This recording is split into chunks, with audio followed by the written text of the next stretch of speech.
বিসমিল্লাহির রহমানির রহিম। আসসালামু আলাইকুম। হাসান হুসানের ডেলি ব্লগে স্বাগতম। যে যেখান থেকে আমার ভিডিওগুলো দেখতেছেন, দেখে যদি ভালো লাগে তো প্লিজ একটা লাইক করবেন আর আমার চ্যানেলটা সাবস্ক্রাইব করবেন।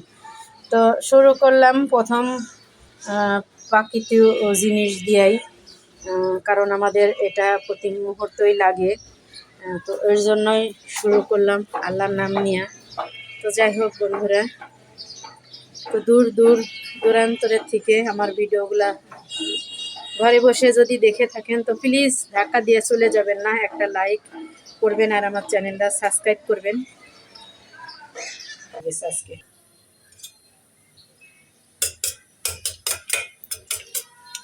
তো ছেলেরা ডিম ছাড়া তো খাবেই না, তো প্রত্যেক দিনই ডিম ভেজে দেওয়া লাগে, নাইলে সিদ্ধ করে দেওয়া লাগে। সিদ্ধ করে দিলে বড় ছেলে খায় না, ছোট ছেলে তো সিদ্ধ দিলেও খাই, আর এমনি ভেজে দিলেও খায়। ওর খাওয়ার কোনো ই নেই, ডিম হলেই হলো।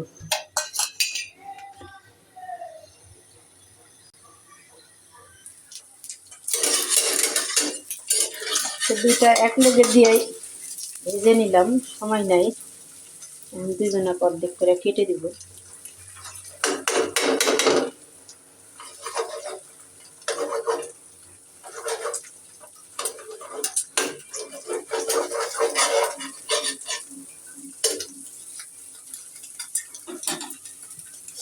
ডিমটা ভাজা হয়ে গেছে আমার, এখন আমি ভাতটাও বসাই দিব বন্ধুরা। এই তো হয়ে গেছে বন্ধুরা, ছেলেদের এখন নাস্তাটা দিয়ে দিব।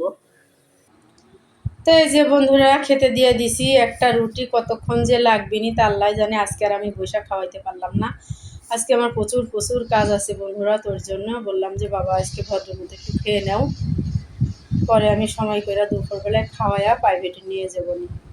আচ্ছা ঠিক আছে আম্মু। আমার ছোট ছেলে স্কুল থেকে এসে তার ড্রেস জুতা সুন্দর করে ভাঁজ করে জুতা মুছে জায়গায় রেখে দিচ্ছে আমার ছেলেরা। তো মাশাল্লাহ আমার দুইটা কাজ আগাই গেল। তো মাঝে মাঝে না, সবসময়ই এখন করে বন্ধুরা। তো সবাই আমার ছেলেদের জন্য দোয়া করবেন, ওরা যেন এরকমই থাকে সবসময়। এদিকে ছোলা ভিজায় রেখে দিছিলাম রাত্রের বেলায়, এক পাতিল বসাই দিয়েছি আর এক পাতিল আমার ছেলেদের, এক পাতিল পরে দিব বসাইয়া। তো এই যে বন্ধুরা দেখতে দেখতেই আবার রহমতের মাস চলে আসছে বন্ধুরা। সবাই যে যেমন পারে জোগাড়জান্তি করতেছে। তো সেই উপলক্ষে আমও এদিকে ছোলা কিছু এনে রেখে দিছিলাম, সেই ছোলাগুলাই রাত্রে ভেজায় রেখে দিছিলাম। তো এখন সিদ্ধ দিয়ে দিছি, আর এদিকে ছেলেদের এক ছোলায় আমি একটু নাস্তা বানাই নিব বন্ধুরা। এদিকে একটু ছোলা সবার জন্য নাস্তা তৈরি করে দিচ্ছি, নাস্তা কিছু নেই, ওই জন্য ভাবলাম যে একটু ছোলা বুঝি। তো সবার জন্য এই যে রেডি হয়ে গেছে বন্ধুরা নাস্তাটা, তখন আমি সবাইকে দিয়ে দিব। সবাই এই যে নাস্তা খেতে শুরু করে দিছে বন্ধুরা। তো মা অফিস থেকে এসে আমরা সবাই একসাথে নাস্তা খেয়ে, এই যে মা আলু দিয়ে বেগুন দিয়ে কেটে রেখে দিছে, ওখানে পেঁয়াজ কাঁচামরিচ কেটে দিছে, আলু টমেটো সবটি কেটে রেখে দিছে। নিয়ে আসছি বন্ধুরা বাজার থেকে টমেটো, শসা, 2 কেজি বেগুন আর চা পাতি বন্ধুরা। আর নিয়ে আসছি 2টা মাইটি ঢাকনা। এই চা পাতির সাথে এই কাপটা ফ্রি বন্ধুরা, এই যে বক্স করা ছিল, আমি খুলে এখানে রেখে দিছি। তো 3টা চা পাতির সাথে এই একটা মগ ফ্রি। তো চা পাতি তো আমাদের অনেক কিনাই হয়, তো ভাবলাম যে এর সাথে চা কাপ যখন যেহেতু একটা ফ্রি পাওয়া যাবে, তাহলে দেরি করে লাভ কি। তো টাকা এখনও দেই নাই, পরে কালকে দিব টাকা। তো যাই হোক, টাকা দিই আর না দিই সেটা তো বড় কথা না। কাপটা আমার কাছে খুব ভালো লাগছে, তো এর জন্যই আমি নিয়ে আসছি। তো আমি ছেলেদের একটু চা করে দিব আর নিজেও একটু চা খেয়ে নিব। তো যাই হোক বন্ধুরা, ভাতটাও হয়ে গেছে, যে শুধু বেগুনের চপ ভেজে দিব, বেগুনের চপ দিয়ে ভাত খাওয়া হয়ে যাবে। আর কেটে কুটে রেখে দিব, দিয়ে কাপড় চোপড় ধুয়ে তারপরে দুপুরে রান্নাটা বসে দেবো বন্ধুরা। আর থালা বাসন একটু মাজাই হয় নাই, বেগুনটি হলুদ মরিচ মাখাইয়া ঘরগুলা ঝাড়ু দিয়ে নিছি বন্ধুরা। এখন আমি বেগুনের সবগুলা ভেজে নিব, কারণ একটু মাখাইয়া রেখে দিলে পানিটা বের হয়ে যায়, তাহলে ভাজতে আরো সুবিধা হয় আর তেলও কম লাগে।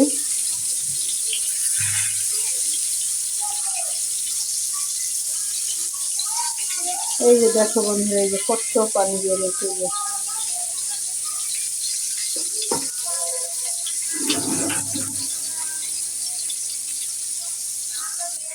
আর এখানে 4 পিস ভেজে নিচ্ছি, আর কাঁচার এখন কেটে দিয়ে দিব। এখানে বন্ধুরা একটু আলু কুচি করে রেখে দিছি, আর এখানে বেগুন কেটে রেখে দিছি। এখানে 3টা ডিম সিদ্ধ করে দিছি বন্ধুরা, ছেলেদেরকে দিব আর নিজেও একটা খাবো। তো এখন রান্না করব শুধু আলু দিয়ে আর বেগুন দিয়ে ভাজি করব। চুলায় একটা কড়াই দিয়ে দিছি বন্ধুরা, দিয়ে দিছি একটু তেলের পুরে জিরা, আর এখন দিয়ে দিব কাঁচামরিচ আর পেঁয়াজ, দিয়ে দিছি একটু হলুদের গুঁড়া, একটু ধনিয়ার গুঁড়া দিয়ে দিছি বন্ধুরা, পরিমাণ মতো লবণ। এখন দিয়ে দেবো কেটে রাখা আলুগুলা।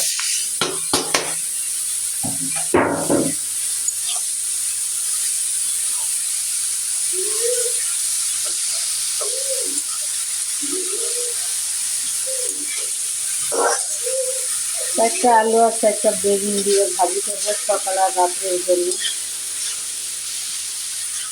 আজ একটা তরকারি রান্না করব, ভালো লাগতেছে না, এই জন্য একটাই করবো। দিয়ে দিব এখন বেগুনগুলা।